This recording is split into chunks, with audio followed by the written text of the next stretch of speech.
Berikutnya ini untuk Pak Dirjen Perumahan, walaupun mungkin tidak secara langsung anggarannya di Pak Dirjen Perumahan, saya mencatat beberapa program rumah susun di IKN ini harganya ada yang kurang wajar ya. Misalnya di pembangunan rusun ASN di KIPP IKN, itu ada anggaran sebesar 8,65 triliun untuk 1.265 unit,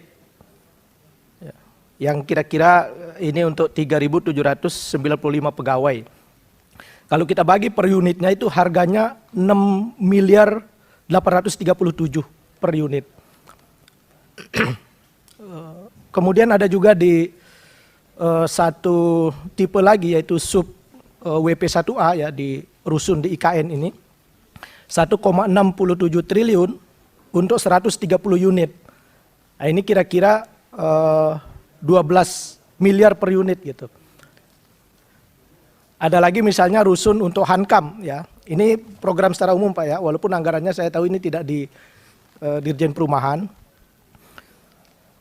Rusun untuk Hankam ini anggarannya 30 triliun. Dan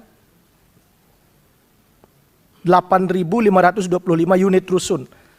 Ya, satu unitnya ini kira-kira 3 miliar, kira-kira begitu. Nah, ini sangat jauh dari rusun yang biasa dibangun, misalnya di Bandung ya, kita membangun rusun itu 312 juta per unit. Ini sebagai catatan evaluasi kita, karena dari data yang kami peroleh, saya belum tahu tipe rusunnya ini seperti apa sehingga harganya begitu besar per unitnya. Nah, satu unit ini direncanakan menampung 3 orang ASN. Karena ini judulnya adalah perumahan, mungkin ini bisa di kementerian lain, misalnya di Hankam atau di KPBU, tetapi rusun ini salah satu program di Direktorat Jenderal Perumahan. Ini mungkin nanti perlu dikoordinasikan karena sangat tidak wajar ya, ada satu unit rumah susun harganya 12 miliar gitu ya. Ini data yang kami peroleh dari jumlah anggarannya, kemudian unit yang akan dibuat. Pak Iwan, saya mau tanya, tadi yang dibicarakan oleh Pak Suryadi tadi itu program di perumahan di bawah Bapak atau di Cipta Karya? Mau dijawab dulu Pak. Yang perumahan ini sebenarnya belum masuk dalam program baik di perumahan maupun Cipta Karya Pak. Dan itu memang didorong investasinya dengan skema yang non APBN.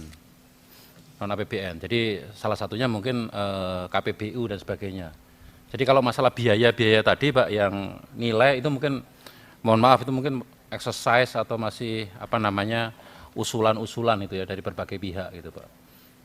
Tapi kami sebenarnya sudah menyiapkan basic design dan sebagainya.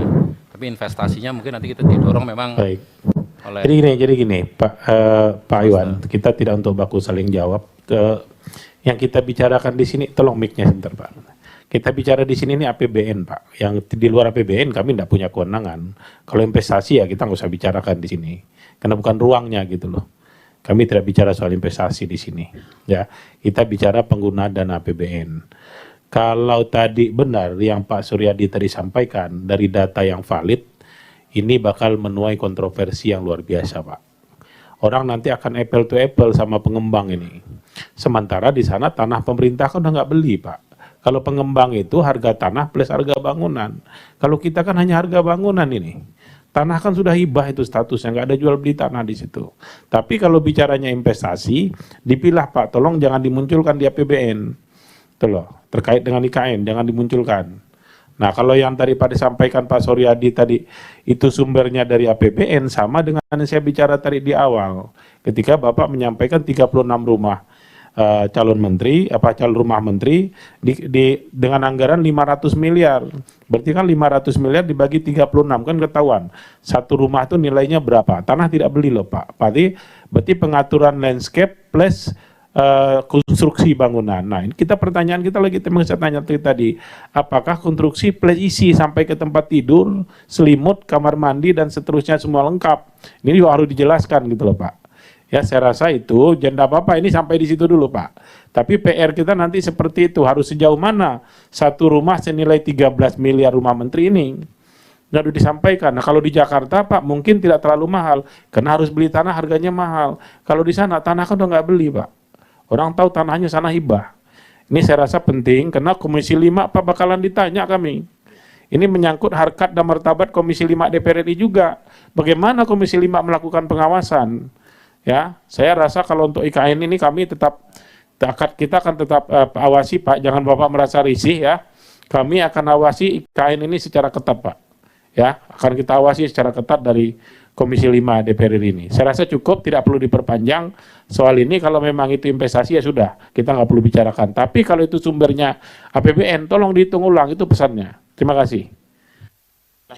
Ya, baik. Saya kira apa yang disampaikan Pak Lasarus itu penting sekali, Pak Dirjen. Agar ini menjadi catatan penting, mohon kami nanti diberikan ini secara tertulis Izin lengkap ya. tambahan sedikit saja Pak Ketua. Jadi memang pembiayaan awal ini rencananya bukan dari APBN tapi KPBU. Cuma pada akhirnya nanti akan dibayar oleh APBN karena dibangun dulu oleh pihak swasta, kemudian APBN membayar dalam jangka waktu sekian tahun. Nah itulah yang mungkin Dirjen Perumahan juga punya asesmen ya terhadap harga-harga dan supaya sebanding dengan kualifikasi yang sama, harganya juga jangan sampai terlalu jauh. Mungkin itu tambahan Pak Ketua. Ya. Kemudian mungkin tentang IKN Pak. Jadi pertama Pak Suryadi, kami belum mendapat ada penugasan atau program untuk pembangunan yang hunian ASN di IKN sampai dengan saat ini. Dan kemudian baru ditugaskan tadi yang rumah jabatan menteri dan hunian pekerja konstruksi. Tadi kalau perlu saya jelaskan mungkin sedikit tentang harga tadi, ini karena speknya ini termasuk fully furnished Pak. Jadi sudah termasuk isinya, jadi nanti memang Bapak Ibu Menteri nanti yang akan menempati ya tinggal masuk saja gitu. Termasuk yang untuk hunian pekerja konstruksi ini juga pekerja konstruksi tinggal masuk saja. Jadi bank bed dan isinya itu memang sudah dilengkapi. Dan dalam rangka tadi kekhawatiran mengenai biaya dan sebagainya, dalam rangka membangun audibilitas itu kami mintakan audit BPKP Pak. Bahkan audit BPKP-nya istilahnya depan belakang Pak. Di depan ini kaitan dengan pemrograman dan pengadaan barang dan jasanya. Kemudian terakhir nanti kaitan dengan kelayakan harga wajarnya untuk dibayar tersebut. Ya, karena ini strategis dan juga punya potensi risiko.